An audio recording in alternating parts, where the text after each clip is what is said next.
Narinig mo na ba ang mga kwento tungkol sa mga aswang, mga nilalang na nagtatago sa dilim, nag-aabang ng pagkakataon para manakit at kumain ng tao? Sigurado akong oo. Lumaki tayong mga Pilipino na may takot at paggalang sa mga ganitong nilalang, mga nilikha na tila nagmula sa ating mga panaginip at bangungot. Pero paano kung sabihin ko sa iyo na hindi lang iisa ang uri ng aswang? Paano kung mayroon pang ibang mga nilalang na nagtataglay ng kaparehong kasamaan, ngunit may kanya-kanyang katangian at paraan ng pananakit? Sa maraming dekada, ang mga kwento ng aswang ay naglalarawan ng iba't ibang itsura at kakayahan. May mga aswang na kayang magpalit anyo, may mga nagtataglay ng sobrang lakas, at mayroon namang may kakayahang lumipad. Ngunit sa lahat ng uri ng aswang, may isang partikular na nilalang na talagang tumatak sa ating kamalayan, ang manananggal. Kilala sa kakayahan nitong maghiwalay ang katawan sa gabi upang lumipad at manakot. Ang manananggal ay naging simbolo ng takot at misteryo sa ating kultura. Ngunit ano nga ba talaga ang pinagmula ng mga kwentong ito? Ano ang nagtulak sa ating mga ninuno na likhain ang mga ganitong nilalang? Sa paglipas ng panahon, nagkaroon ng iba't ibang interpretasyon at paliwanag tungkol sa mga aswang at manananggal. May mga nagsasabi na ang mga ito ay bunga lamang ng imahinasyon at takot ng mga tao. Mayroon din namang naniniwala na ang mga ito ay tunay na umiiral at nagtatago sa atin. Ngunit sa likod ng mga kwentong ito, may mga bagay na hindi natin gaanong napagtutuunan ng pansin. Ano ang tunay na pinagmulan ng mga nilalang na ito? Ano ang mga dahilan sa likod ng kanilang pag-iral sa ating kultura? At paano ba natin maiintindihan ang mga kwentong ito sa mas malalim na antas? Sa paglalakbay natin sa mundo ng mga aswang at manananggal, ating sisilipin ang mga lumang kasaysayan, ang mga kwento na nagmula sa ating mga ninuno. Tatalakayin natin ang iba't ibang paniniwala at tradisyon na may kinalaman sa mga nilalang na ito. Susuriin natin ang mga katangian at kakayahan ng mga aswang at kung paano ito nagkakaiba-iba depende sa rehiyon at panahon.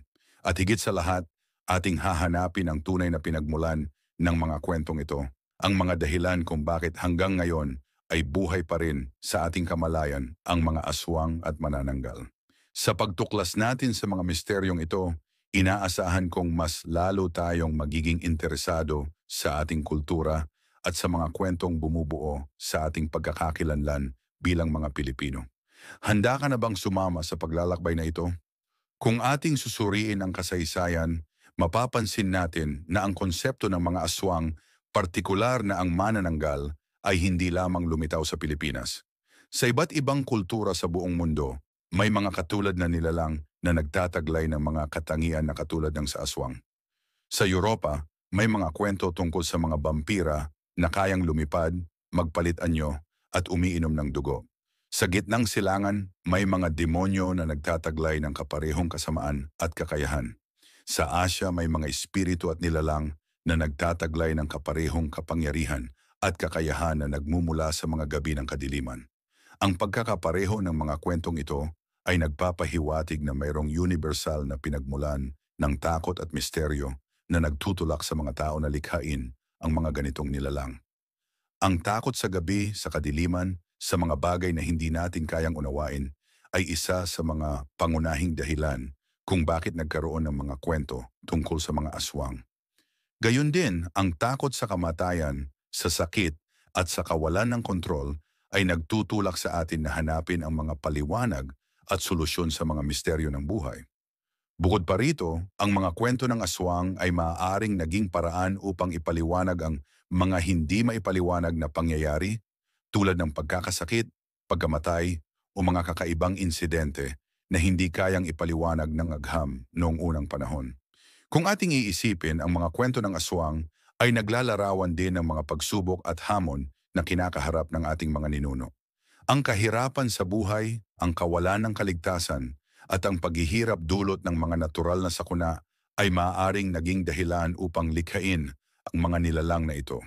Ang aswang sa ganitong konteksto ay maaaring maging representasyon ng mga takot at paghihirap na kinakaharap ng mga tao. Sa paglikha ng mga kwento tungkol sa aswang, nagkakaroon ng paraan ang mga tao upang harapin ang kanilang mga takot at pag-aalala. Subalit mahalagang tandaan na ang mga kwento ng aswang ay hindi lamang tungkol sa takot at paghihirap. Ito rin ay tungkol sa kultura, tradisyon, at pagkakakilanlan ng isang bansa. Ang mga kwento ng aswang ay nagpapakita ng mga halaga at paniniwala ng mga tao at kung paano nila tinitingnan ang mundo sa kanilang paligid. Ang mga kwentong ito ay nagbibigay ng pag-asa, pagkakaisa, at pagmamalaki sa ating kultura.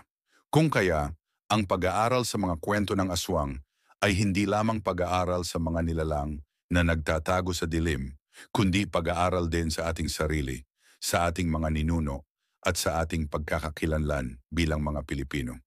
Kaya naman, sa susunod na makarinig tayo ng kwento tungkol sa aswang o manananggal, isipin natin na hindi lamang ito basta-basta kwento. Ito ay bahagi ng ating kasaysayan, ng ating kultura, at ng ating pagkatao. At sa pamamagitan ng pag-aaral at pag-unawa sa mga kwentong ito, mas lalo nating mapapahalagahan ang ating sarili at ang ating pagiging Pilipino.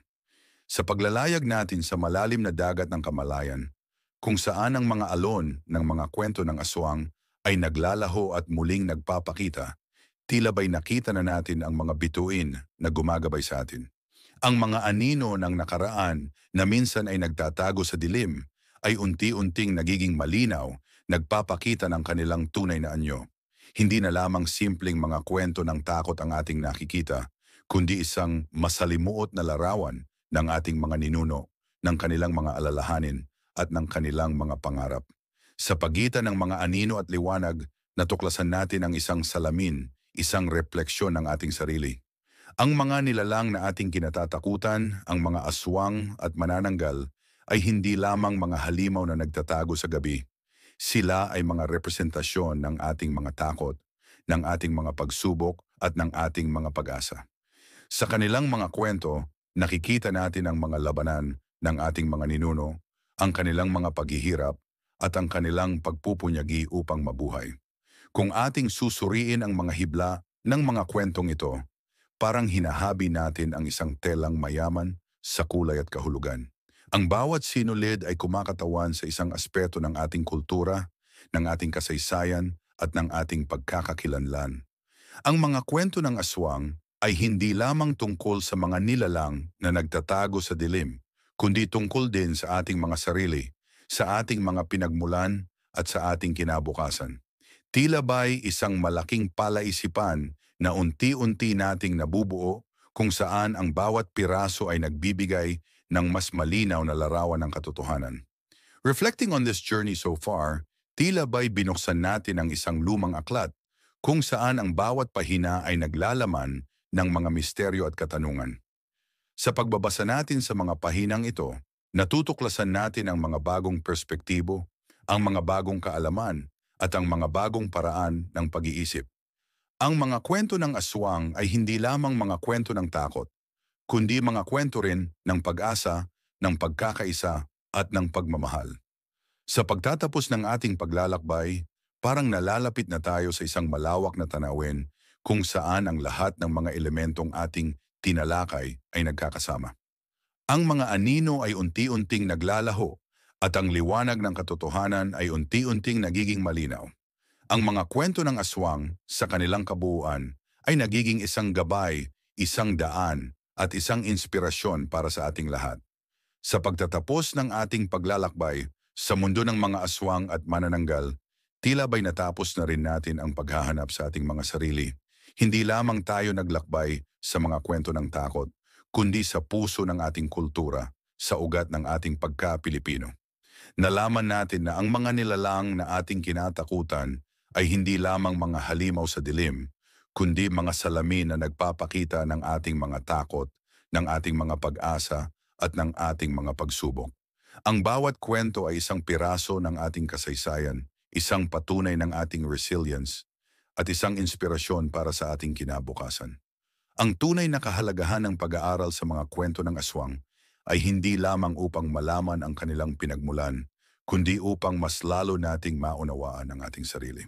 Sa pag-aaral natin sa kanilang mga katangian, sa kanilang mga kakayahan, at sa kanilang mga kahinaan, mas lalo nating nakikita ang ating mga sariling katangian, ang ating mga kakayahan, at ang ating mga kahinaan.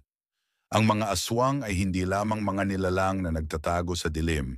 Sila ay mga representasyon ng ating mga takot, ng ating mga pag-aalala, at ng ating mga pangarap. Sila rin ay mga simbolo ng ating pagkakaisa, ng ating pagmamahal sa ating kultura, at ng ating pagmamalaki sa ating pagka-Pilipino. Iyang pag-aaral sa mga kwento ng aswang ay hindi lamang pag-aaral sa mga nilalang na nagtatago sa dilim. Ito rin ay pag-aaral sa ating mga sarili, sa ating mga ninuno, at sa ating kinabukasan. Sa pag-aaral natin sa kanilang mga kwento, natututuhan natin na ang takot ay hindi dapat maging hadlang sa ating pagunlad. Sa halip dapat itong gamitin bilang isang gabay, isang daan, at isang inspirasyon upang harapin ang ating mga takot at pag-aalala. Ang mga kwento ng aswang ay nagtuturo sa atin na ang pag-asa ay laging nariyan kahit nasa gitna ng kadiliman. Sa pagtatapos natin, hayaan nating ang mga kwentong ito ay maging gabay natin sa ating pang-araw-araw na buhay. Hayaan nating ang mga aral na ating natutunan ay maging inspirasyon natin upang maging mas mabuting tao, mas mabuting Pilipino. Ang tunay na pagsasanay ay nagsisimula ngayon. Patuloy tayong magtanong, patuloy tayong maghanap, at patuloy tayong matuto. Sapagkat sa pag-aaral natin sa mga kwento ng aswang, natutuklasan natin ang tunay na ganda ng ating kultura, ang tunay na kahalagahan ng ating pagka-Pilipino, at ang tunay na kahulugan ng buhay.